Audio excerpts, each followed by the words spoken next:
आप देख रहे हैं न्यूज नाउ 24/7 ताज़ा खबरों के लिए हमारे साथ बने रहें। प्रधानमंत्री नरेंद्र मोदी ने वीडियो कॉन्फ्रेंसिंग के जरिए 10 राज्यों और 2 केंद्र शासित प्रदेशों के 230 से अधिक जिलों के 50,000 से अधिक गांवों में संपत्ति मालिकों को स्वामित्व योजना के तहत 65 लाख से अधिक संपत्ति कार्ड वितरित किए।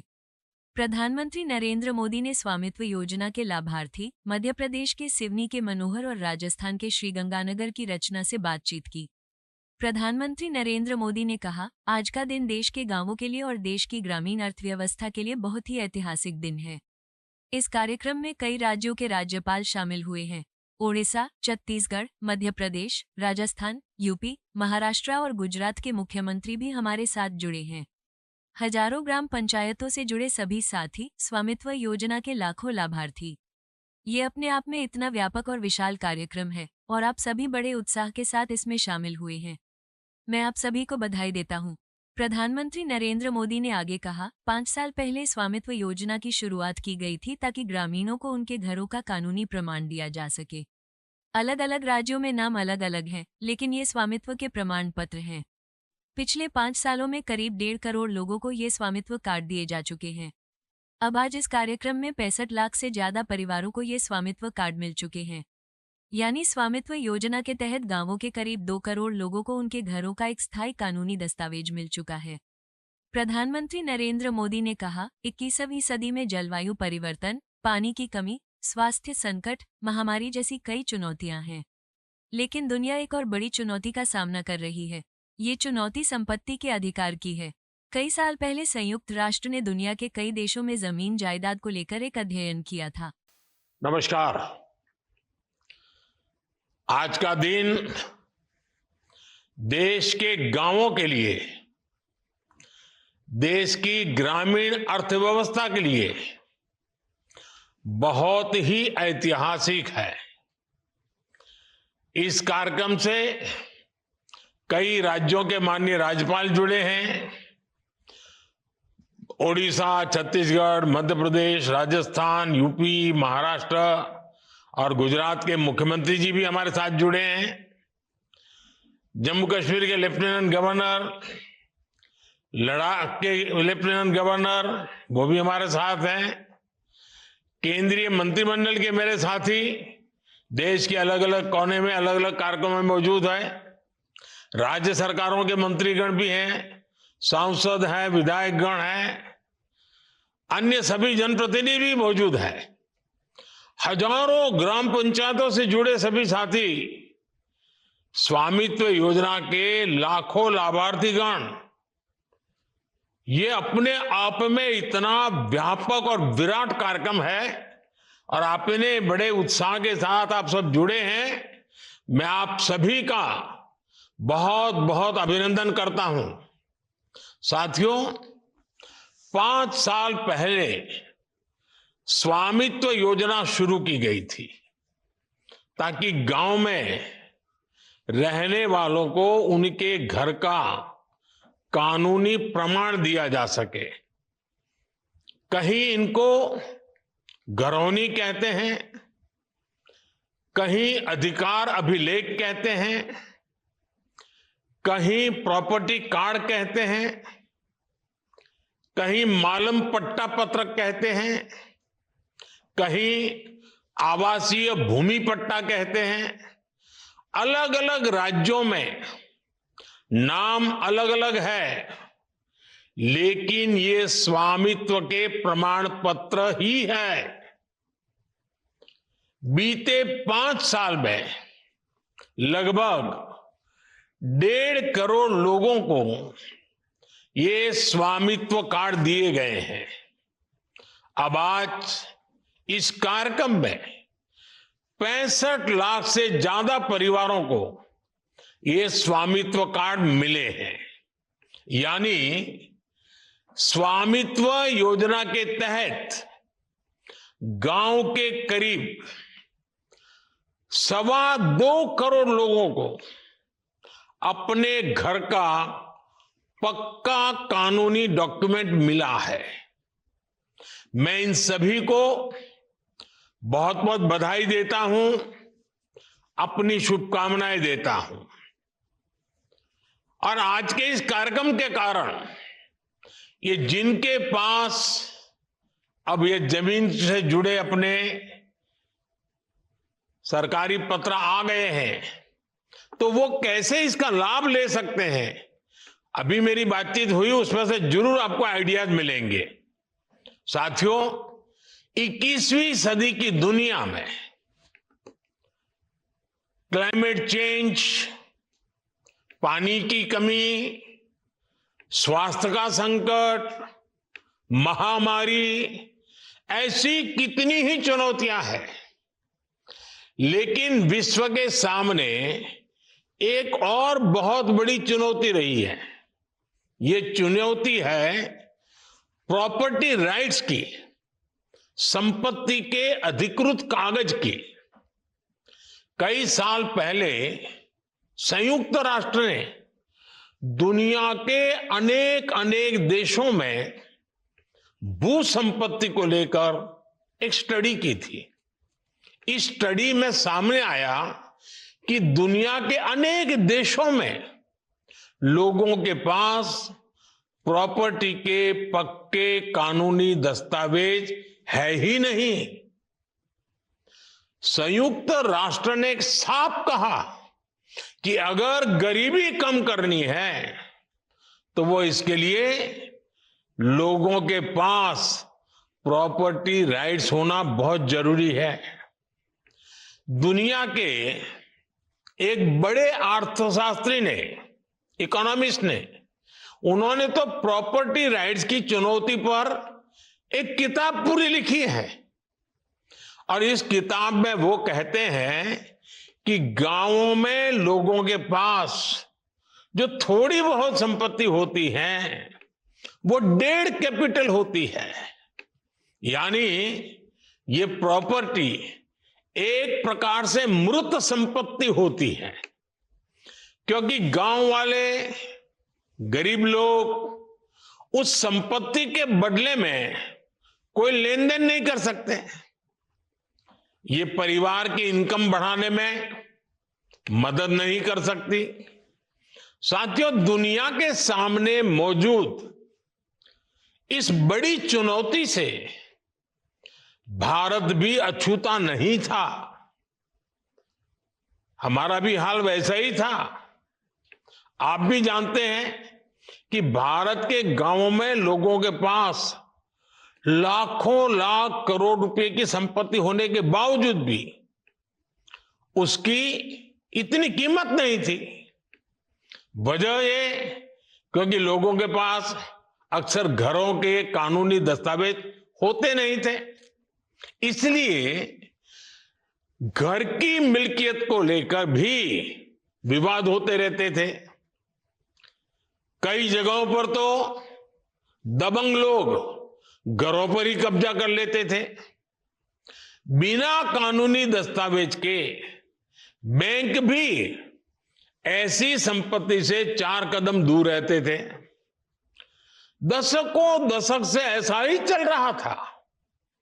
अच्छा होता पहले की सरकारों ने इस दिशा में कुछ ठोस कदम उठाए होते, लेकिन उन्होंने इस दिशा में खास कुछ किया नहीं। इसलिए 2014 में जब हमारी सरकार बनी तो हमने प्रॉपर्टी के कागज की इस चुनौती से निपटने की ठानी। कोई भी संवेदनशील सरकार अपने गांव के लोगों को इस तरह परेशानी में नहीं छोड़ सकती थी। और हम तो सबका विकास चाहते हैं, सबका विश्वास भी चाहते हैं। अभी हमारे मंत्री जी राजू रंजन जी ने बड़े अच्छे ढंग से बताया। इसलिए हमने स्वामित्व योजना शुरू की। हमने तय किया कि ड्रोन की मदद से देश के गांव-गांव में घरों की, जमीनों की मैपिंग कराई जाएगी। गांव के लोगों को उनकी आवासीय संपत्ति के कागज दिए जाएंगे। आज हम इस योजना का लाभ मिलते जब देख रहे हैं तो मन को एक संतोष मिलता है कि चलो गांव का, गरीबों का हम काम कर पाए। मैं अभी स्वामित्व योजना के लाभार्थियों से बात कर रहा था। इस योजना ने कैसे उनका जीवन बदल दिया है, कैसे अब उनकी संपत्ति पर उन्हें बैंकों से मदद मिलने लगी है। संपत्ति तो थी, आप रहते भी थे, कागज नहीं था। उस समस्या का समाधान सरकार को करना चाहिए था और इसलिए हमने काम उठाया और कर रहे हैं। और उनकी बातों में मैं देख रहा था, उनके चेहरे पर जो संतोष था, जो खुशी थी, जो आत्मविश्वास था, कुछ नए करने के जो सपने थे, कितना आनंददायक ये संवाद लगा मुझे। इसको मैं बहुत बड़ा आशीर्वाद मानता हूं। भाइयों और बहनों, हमारे देश में 6 लाख से अधिक गांव है। इनमें से करीब करीब आधे गांवों में ड्रोन से सर्वे हो चुका है। कानूनी दस्तावेज मिलने के बाद लाखों लोगों ने अपने घर, अपनी संपत्ति के आधार पर बैंकों से लोन लिया है। इस पैसे से उन्होंने गांव में अपना छोटा मोटा व्यापार शुरू किया है। इनमें से बहुत सारे छोटे और मझोले किसान परिवार है। इनके लिए ये प्रॉपर्टी कार्ड आर्थिक सुरक्षा की बड़ी गारंटी बन चुके हैं। अवैध कब्जों से, कोर्ट में लंबे विवादों से हमारे दलित, पिछड़े और आदिवासी परिवार ही सबसे अधिक परेशान थे, उससे वही प्रभावित थे। अब कानूनी प्रमाण मिलने से उनको इस संकट से मुक्ति मिल रही है। एक आकलन है कि सभी गांवों में प्रॉपर्टी कार्ड बनने के बाद 100 लाख करोड़ रुपए से ज्यादा की आर्थिक गतिविधि का रास्ता खुल जाएगा। आप कल्पना कर सकते हैं कितनी बड़ी पूंजी देश की अर्थव्यवस्था से जुड़ने जा रही है। साथियों, आज हमारी सरकार पूरी ईमानदारी से ग्राम स्वराज को जमीन पर उतारने का प्रयास कर रही है। स्वामित्व योजना से गांव के विकास की प्लानिंग और उस पर अमल अब काफी बेहतर हो रहे हैं। आज हमारे पास स्पष्ट नक्शे होंगे, आबादी के इलाकों का हमें पता होगा, तो विकास के काम की प्लानिंग भी सटीक होगी और गलत प्लानिंग के कारण जो बर्बादी होती थी, जो रुकावटें आती थी, उससे भी मुक्ति मिलेगी। कौन सी जमीन पंचायत की है, कौन सी जमीन चारगाह है, ऐसे कई विवाद रहते हैं। अब प्रॉपर्टी राइट्स मिलने से ग्राम पंचायतों की मुश्किलें भी दूर होगी, वो भी आर्थिक रूप से सशक्त हो पाएगी। गांव में आग लगने की घटनाएं होती हैं, बाढ़ आती हैं, भूस्खलन होते हैं, ऐसी अनेक आपदाएं आती हैं। प्रॉपर्टी कार्ड मिलने से डिजास्टर मैनेजमेंट बेहतर हो पाएगा। आपदा की स्थिति में उचित क्लेम मिलना आसान होगा। साथियों, हम ये भी जानते हैं कि जो किसानों की जमीन होती है उसको लेकर भी कितने विवाद होते हैं। जमीन के डॉक्यूमेंट पाने में मुश्किल आती है, बार बार पटवारी के पास जाना पड़ता है, तहसील के चक्कर काटने पड़ते हैं। इससे भ्रष्टाचार के रास्ते भी खुलते हैं। ये परेशानियां कम हो, इसके लिए लैंड रिकॉर्ड्स का डिजिटीकरण किया जा रहा है। स्वामित्व और भू आधार, ये दो व्यवस्थाएं गांवों के विकास का आधार बनने वाली है। भू आधार के जरिए जमीन को भी एक खास पहचान दी गई है। करीब 23 करोड़ भू आधार नंबर जारी किए जा चुके हैं। इससे आज आसानी से पता चल जाता है कि कौन सा प्लॉट किसका है। बीते 7-8 साल में ही करीब 98% लैंड रिकॉर्ड का डिजिटलीकरण किया गया है। अधिकतर जमीनों के नक्शे अब डिजिटली उपलब्ध है। साथियों, महात्मा गांधी कहते थे, भारत गांव में बसता है, भारत की आत्मा गांव में है। पूज्य बापू के इस भाव को सही मायने में जमीन पर उतारने का काम बीते दशक में हुआ है। जिन 2.5 करोड़ से अधिक परिवारों तक बीते 10 वर्ष में बिजली पहुंची, वे अधिकतर गांव के ही है। जिन 10 करोड़ से अधिक परिवारों तक बीते 10 वर्ष में शौचालय पहुंचे, वे भी ज्यादातर गांवों के ही है। जिन 10 करोड़ बहनों को उज्ज्वला का गैस कनेक्शन मिला, उनमें से अधिकांश बहनें गांव में ही रहती हैं। जिन 12 करोड़ से अधिक परिवारों तक 5 सालों में नल से जल पहुंचा है, वे भी गांव की ही है। जिन 50 करोड़ से अधिक गांवों के बैंक में खाते खुले, वे भी ज्यादातर गांव में ही है।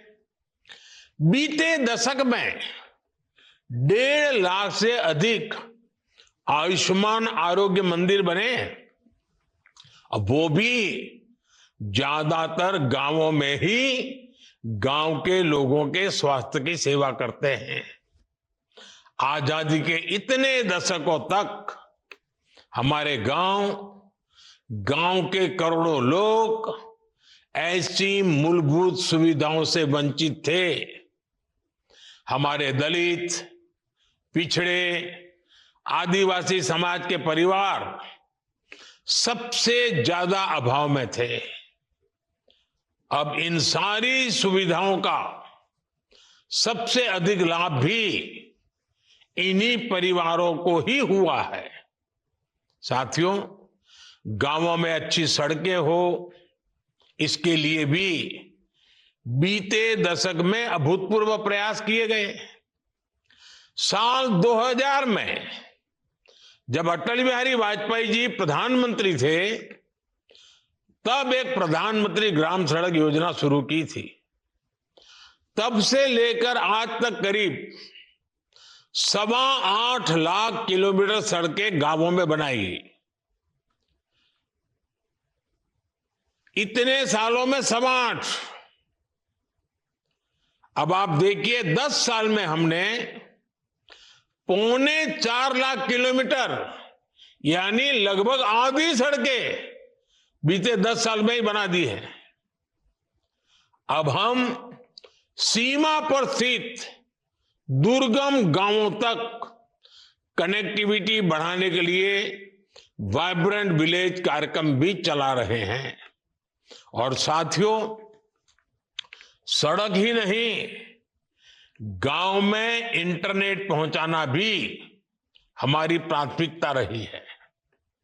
साल 2014 से पहले देश की 100 से भी कम पंचायतें ब्रॉडबैंड फाइबर कनेक्शन से जुड़ी थी। बीते 10 साल में हमने 2 लाख से ज्यादा पंचायतों को ब्रॉडबैंड फाइबर कनेक्शन से जोड़ा है। 2014 से पहले देश के गांवों में 1 लाख से भी कम कॉमन सर्विस सेंटर थे। बीते 10 साल में हमारी सरकार ने 5 लाख से ज्यादा नए कॉमन सर्विस सेंटर बनाए हैं। और ये सिर्फ आंकड़े नहीं हैं, इन आंकड़ों के साथ गांवों में सुविधाएं पहुंचती हैं, आधुनिकता पहुंची है। पहले जिन सुविधाओं को लोग शहरों में देखते थे, अब वो गांवों में मिलने लगी है। इससे गांव में सुविधा ही नहीं बल्कि आर्थिक सामर्थ्य भी बढ़ रहा है। साथियों, 2025 की शुरुआत भी गांवों के लिए, किसानों के लिए बड़े फैसलों के साथ हुई है। सरकार ने प्रधानमंत्री फसल बीमा योजना को जारी रखने का फैसला किया है। इसके तहत भी अभी तक करीब 1.25 लाख करोड़ रुपए की क्लेम राशि किसानों को मिल चुकी है, बीमा का पैसा मिला है। एक और फैसला डीएपी खाद को लेकर भी किया गया, जिसके दाम दुनिया में काफी बढ़ गए हैं। सरकार ने फिर से हजारों करोड़ रुपए की व्यवस्था की है ताकि किसानों को सस्ती खाद मिलती रहे। बीते दशक में किसानों को सस्ती खाद देने के लिए करीब 12 लाख करोड़ रुपए खर्च किए गए हैं। ये 2000 से पहले के दशक की तुलना में करीब 2 गुनी राशि है। प्रधानमंत्री किसान सम्मान निधि के उसके तहत भी अभी तक करीब 3.5 लाख करोड़ रुपए किसानों के खाते में पहुंच चुके हैं। ये किसान कल्याण के प्रति केंद्र सरकार की प्रतिबद्धता को दिखाता है। साथियों, विकसित भारत के निर्माण में नारी शक्ति की बहुत बड़ी भूमिका है। इसलिए बीते दशक में हमने माताओं बेटियों के सशक्तिकरण को हर बड़ी योजना के केंद्र में रखा है। बैंक सखी और बीमा सखी जैसी योजनाओं ने गांवों में महिलाओं को नए अवसर दिए हैं। लखपति दीदी योजना ने देश में 1.25 करोड़ से ज्यादा महिलाओं को लखपति दीदी बना दिया है। स्वामित्व योजना ने भी महिलाओं के प्रॉपर्टी राइट्स को और मजबूत किया है। कई राज्यों में प्रॉपर्टी कार्ड्स में पति के साथ साथ पत्नियों के नाम भी शामिल किए हैं। कहीं पर पहला नाम पत्नी का है तो कहीं पर दूसरा नाम है, लेकिन दोनों की भागीदारी से किया है। पीएम आवास योजना के तहत गरीबों को जो घर मिलते हैं उनमें भी अधिकतर आवास महिलाओं के नाम पर रजिस्टर किए गए हैं। और ये कितना सुखद संयोग है कि स्वामित्व योजना के ड्रोन भी आज महिलाओं को प्रॉपर्टी राइट्स देने में मदद कर रहे हैं। स्वामित्व योजना में मैपिंग का काम ड्रोन कर रहे हैं। वहीं नमो ड्रोन दीदी योजना से गांव की बहनें ड्रोन पायलट बन रही हैं। वो ड्रोन से खेती में मदद कर रही हैं। इससे उन्हें अतिरिक्त कमाई हो रही है।